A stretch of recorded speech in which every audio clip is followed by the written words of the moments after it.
Hi there, this is John Drew here from Elevated Planet. On behalf of our LiCo section today, we have Jole Gabrielle Morton. Hi there, Jole. Hi, John. How are you? Fantastic, thank you. Still living the Elevated Planet dream. Today, we're going to talk about, we're going to go through the chakras, right? The chakra, the idea is we start off with number 1 and work our way up to number 7 over time. So today is number 1, which is the root chakra. And Jole, the floor is yours. Yes. Okay. The root chakra, and we spoke about what chakras are in our last video and where they're located. And this one is going to be at the base of your spine. And the nerve ganglia is really going to have an effect on the kidneys, your blood, and the skeletal system. Now, what it represents in an emotional form would be safety, security, and your financial prosperity. And it's in alignment with natural law because you have to think about it is the first chakra and it deals with us surviving. So as a baby, you can imagine this is the place where you reside. You're really working in learning how to feed and clothe yourself, walk, talk, just the basics of being able to keep yourself safe and secure. And as you get older, you move into needing to take care of yourself and have that financial prosperity and general care for self, nurturing, being able to sustain who you are. Now, some of the physical problems, if you're having an overactive or underactive, excessive or deficient first chakra, it would be anything that affects the feet, the knees, and the hips. So yours really works on the first chakra due to my issues with my lumbar spine and my knees. So what does that mean? That means, of course, it would be the opposite of the qualities we spoke about, which are you feel very unsafe. There's a lack of support and security, at least you're perceiving it that way. And you're having issues around money, right? Okay. Anything like arthritis, kidney stones, osteoporosis, and autoimmune conditions mean that we're having a deficient or excessive chakra here. Right. So it's interesting, isn't it? So obviously, a lot of this is, this is where we're focused on in the early part of our life, right? But nevertheless, this plays a significant role throughout life, right? So that whole thing evolves. And as you say, the safety, the security. And I would imagine, again, in a world which has been wrapped up in COVID and division energy and all this kind of thing, you would imagine this is a time of challenge to many people's root chakra. Would you say that would be true? Absolutely, especially around the adrenals, because, they can get very overtaxed. And during this lockdown, we all know we needed lots of air and water and sun and interaction with others and connection. And that was lacking to some degree for some, not all, but also perception, the energetic perception, the conditioning that's coming through our media portals, such as our phone, the newspaper, the TV, all of that really got into that subconscious mind and gave us feelings of lack and limitation and restriction. It's really in our benefit to help bump up those adrenals, bump up those glands so that they can support us. And we can also begin to shift our perspective back into supporting, connecting, and knowing that we have free will. When you think about the adrenals, what do they produce? I think they're involved in the hormones. They produce cortisol, which is a stress hormone, right? Which I'm sure through the roof for a lot of people during COVID.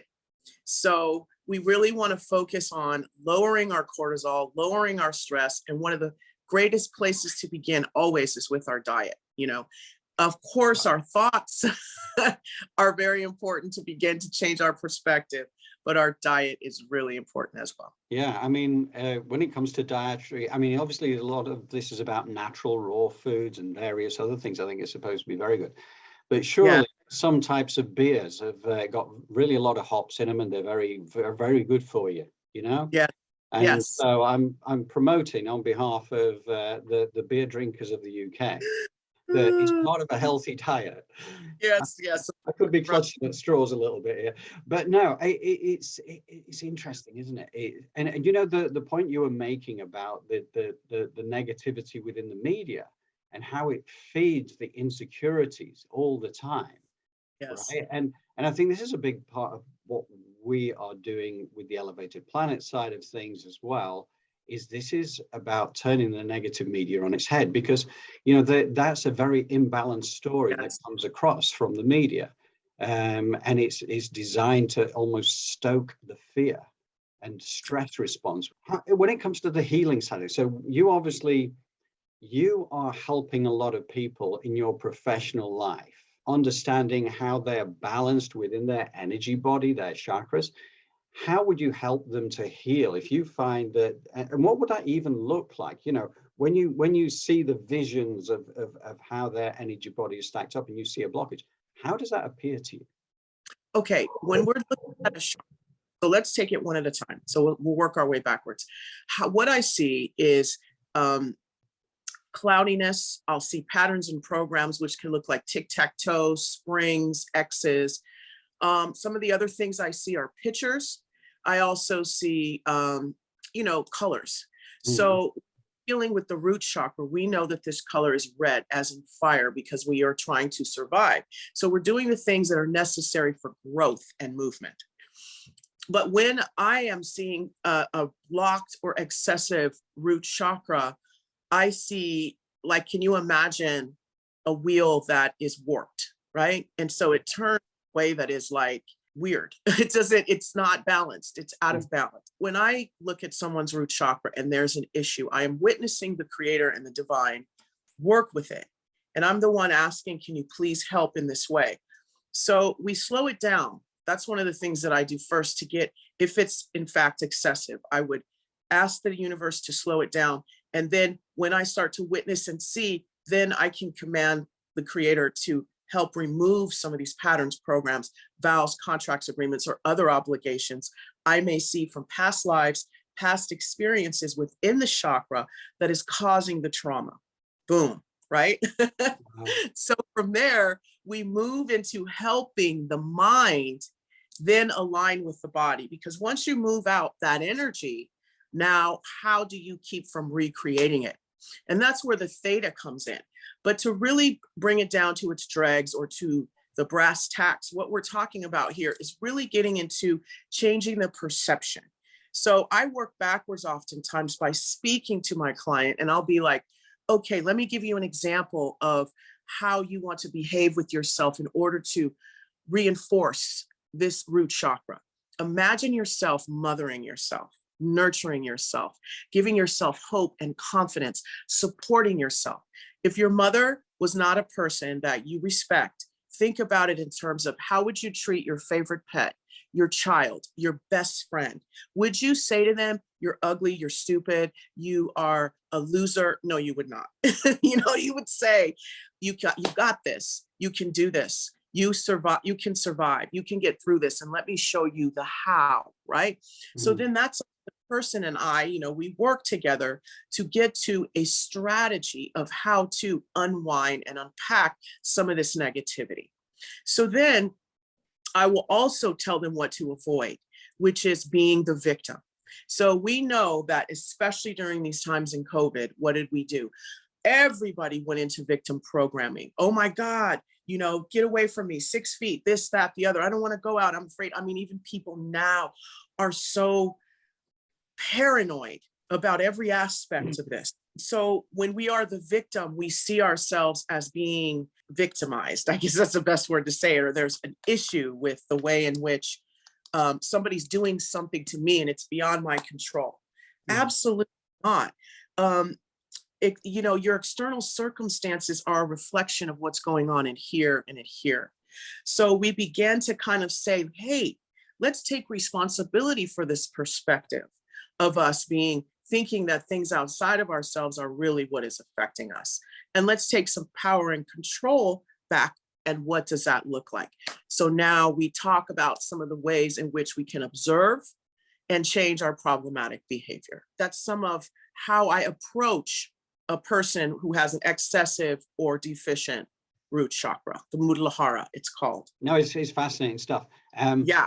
And one of the things that I always find interesting there, you did mention, and we'll just talk about this very briefly, ancestral wounds, right? Yeah. Because that's something that seems a little bit out there for many people, probably who are watching this, because you know, we think of ourselves as this physical body going through this life, and this is the only life.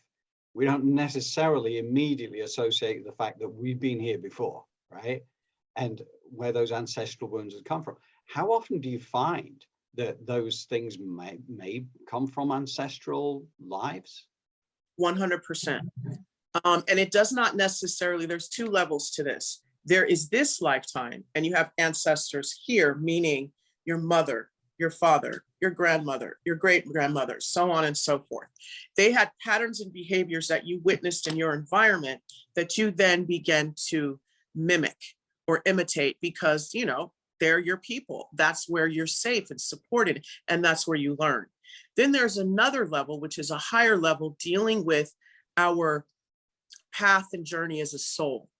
And then that's where we want to integrate your own environment in this lifetime, in this meat bag, in this body, along with the experiences the soul has gone on through generations. So when we talk about past lives or ancestral trauma, we first want to really deal with what's going on in your life and in your environment, however old you are today. So we want to deal with that. And then once we see where that takes us, then we start moving into some of the soul traumas that were caused ancestrally. All right, so this is where we answer your question. Our belief system, or my belief system, is that there were past lives. Energy does not die. All it does is reform itself, or, you know, it becomes absorbed into something or someone else. So when you think about it that way, you realize that this is sort of like a wheel that keeps turning, at least you are, or your soul, gaining all these experiences, strength, hope, understanding throughout the years. And so when you get in this body, there are definitely veils, but some of these traumatic experiences from the past have a way of popping up or coming up to the surface, and you're not understanding why they're here. So then we go back into an ancestral place within the healing, and I can begin to talk to some of the ancestral bodies and energies that were of the past, or I can see pictures that your soul is holding from the past within your aura layer and your chakras. And from there, I'm able to work and eke out the creator. I just witnessed the creator, you know, begins to tease the poison to the surface and then remove and resolve it. So when you talk about ancestral issues, a lot of us also can connect that to some of our dreams that we have. And we have these dreams where I was in King Arthur's court and I got stabbed in the heart. And now it's really difficult for you to have loving relationships. You have issues with trust. You have issues with loyalty. You have issues with monogamy, you know, whatever it could possibly be, because I want to hurt you before you hurt me, because in a past life, I was stabbed in the heart. So, I mean, and you're like, well, what does that have to do? That was war. He wasn't in love. But see, the heart chakra and that energy field has been affected. So now, although it was a past life, I mean, this is way out there. I don't usually talk about these things because, you know, it's out there. It's woo woo. And what we're trying to do is really keep you inside your body and keep you present so that you can heal and grow. But this is an aspect, if you're a healer or you're someone who is in the arts or you want to know about this work, this is sort of what it looks like for me. My personal experience and my learning. That is how I see, you know, I use that example because when I was in a healing, I did see that I was in armor and I was at war and that I had this sword in my heart and I had to take it out. This is so strange. I know, it's weird. And even for me, it was hard. I'd be like, oh, that's just a thought. You just had a flash of a movie that you've seen, right? No, but the thing is, knowing what I know, being taught what I've been taught, I realized that very picture that I'm holding, that I've seen more than once, it was affecting my relationships and the way that I was socially and emotionally comporting myself within partnerships, right? So I had to take a look at that. I had to pull that picture out of my heart chakra. I had to get to the pattern of what that was, which was I'm unlovable, I'm unworthy, I have to fight in order to receive and give love. Okay. Talk about dysfunction, we talk about relation, some of these. So when I saw that, I was able to reconcile what was going on in my past relationships. I was able to forgive myself for making those choices. And then I was able to see a way in which I could change my behavior. So that's really how that helped. But I had to accept that. It took me a long time to say, this picture that I keep seeing or that keeps coming to me, it means something. It's stored somewhere in my energy field and in my body. I need to deal with this so that I can resolve and dissolve the trauma and the pattern that is stuck there. So maybe my ancestors were Vikings or warlike or African tribal warriors, whatever it may have been. But that has affected and reverberated my energy. And now in this lifetime, I'm having some jacked up relationships. Right. Yeah. Bottom line. It is incredible. And I've seen examples of this, of like a healing that can take place by identifying the source, which can go back hundreds and hundreds of years, if not thousands, right? Absolutely.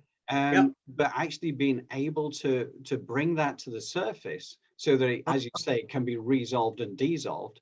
And and all of a sudden, it can be a physical pain almost as much as anything else that is removed from that point onwards forever. And it could be something that you've suffered with for 50 years and all of a sudden it's just gone. Yes. Incredible. So I love this. I think it's amazing. And also in the root chakra, you really want to, especially during this time of crisis, bond with the community and also finding steady and permanent connection with what's real and true for you is very important. So you got to get present and aware of how you are behaving and acting and talking and moving before you can even go, okay, let me change. First, you have to observe what is the malfunction. And that's really important, especially for the root chakra. So it's really affected by aggression as well. And if that aggression is allowed to remain unexpressed or has no outlet, oh boy, here we go with the anger, and we go with your adrenals being overtaxed and, you just having those issues. So anger is definitely something that we want to help to utilize in a way that moves our lives forward, or to learn how to let it go so we can expand our consciousness, right? I never cease to be amazed, but I also have seen sufficient evidence over these last few years to realize it is real. Yes. And 4 or 5 years ago, I wouldn't have believed it was real. But now I see, and now I know how powerful this is. And this is why we're doing this within Elevated Planet and within the LiCo section, because it can release people. It can help people to really move forward in life. So I'm really grateful to you, Jole, because, what you bring to this is something way beyond the capacity of a vast majority of people on this planet. So but for me, experience was a struggle. For me to have reached out in this direction, I was really at a emotional rock bottom and a physical place where life was challenging. And so one of the things I knew was that these physical manifestations of illness and disease were happening in my head and in my heart. I knew that I needed to get busy working on that, and then my body would follow suit. So that's then I realized I had a gift, and I'm so grateful for it. Yeah. But I want to explain how to sort of move out of a traumatized first chakra and begin to observe and to transform. And one of the things you want to focus on is the choices that you're making in life. Are you making good choices for yourself? And are you following those internal and intuitive instructions? Because when we don't have access to our free will, we get aggressive, we get angry because we feel like we are restricted. And we're seeing that being made manifest in the world today and in our environments with all of the violence. And once we start killing women and children on a regular, there is some serious erosion taking place. And I'm not saying men deserve to die. I'm not just, it's like But when a society begins to really not protect the women and the children, it's when we are in a lot of trouble. And I believe that we are kind of, you know, traipsing around that line right now. So one of the things I think will really help us is to know that our birthright is to be joyful. And if you know anything about Hawkins, right? Power versus force, the eye of I, he has a pyramid of frequencies of behaviors or attitudes. Joy sits at the top. Many people think it's love. Joy sits at the top, because when you are in a state of joy internally, there's nothing in your outside environment that can really come in and affect that. If it is an internal and real battery powered, soul powered joy, because you will be constantly focusing on the solution and the joy that is happening while you are moving towards the goal. Okay, so that's really important that we realize that joy and happiness has got to underscore everything that we do. So that's one of the goals. I am depressed, I'm anxious, I am doubtful. I want to move into a place of joy. How do I get there? All right, so now we have a North Star here. And so one of the ways we can begin is by looking at our negative attitude. Negative attitudes jack up everything. Like, begin there. Attitude is everything. Like, if you just say, I don't really want any spirituality, what would you just give me? Attitude is everything. Work on your attitude and the way in which you are perceiving experiences in your life, and the way in which you are presenting yourself to other people. Because despair and victimhood, they generate violence and they generate hateful feelings. So we need to really move out of that. So some really good affirmations to use are, I affirm my right to the life that I choose, right? Free will. I confirm my right to belong. You know, I know I am truly good. I have free will. You know, I am, let's say, I stand for justice, truth, and love. I am joy. You know, just starting there, waking up in the morning and say, today is a great day. I'm going to have a wonderful day. That does so much for the atoms, the DNA in your body. You're telling it how to move, because you're in a state of co-creation every moment. So positive attitudes mean that you believe that there is good in life, that at the end of the day, inherently, everyone is really good and life is good. And any of those upsets or dysfunctions are just meaning you need to give it a little bit of your attention, your love, and more joy. Of course, there are specific things, like if you're in your life and your house is flooding and I'm like, oh, go for the joy. Of course not. You know, when there comes things that are in this 3D world that you need to solve, you have cancer, you know, your house is flooding, like I said, things like that, of course.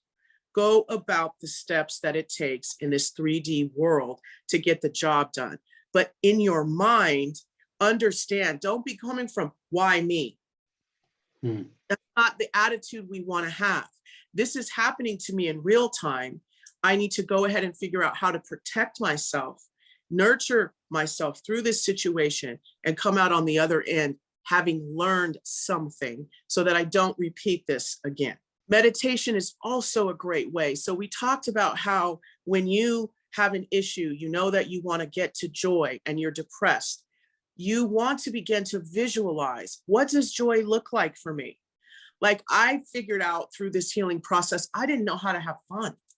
I had no idea what fun was. So I'm a drag. I was such a drag. Fun. So I had to figure out, like, what does fun look like for me? Fun is not drinking and partying for me yet. Hopefully I'll get there, maybe. Fun for me is like going to a museum, going to the beach, going to nature, reading a really good book, watching a really good documentary or movie, hanging out with one person only, an adult, one adult at a time is good for me. Groups of adults, I'm not too excited about. I began to go into this sort of anxiety. So I've learned how to deal with that in small spurts. But I'm saying, like, for me, those are the things that represent joy for me. A good cup of coffee, a good meal. Okay, so leading that way means maybe I need to get a Taste of Home, a subscription, so I can learn how to cook. I can cook more. I can get myself a coffee maker. I can make sure that once a month I go to the beach and let the waves lap on my knees and my legs or whatever. Okay, so now we know where we're going. So you want to see those things. Then you want to put together a strategy, and you realize that you have all the resources that you need to make your life work. So now it's about taking action. All right, this is so important. So those are some of the things you can meditate on to sort of help you move your atoms, your cells in a direction of supporting that root chakra being balanced.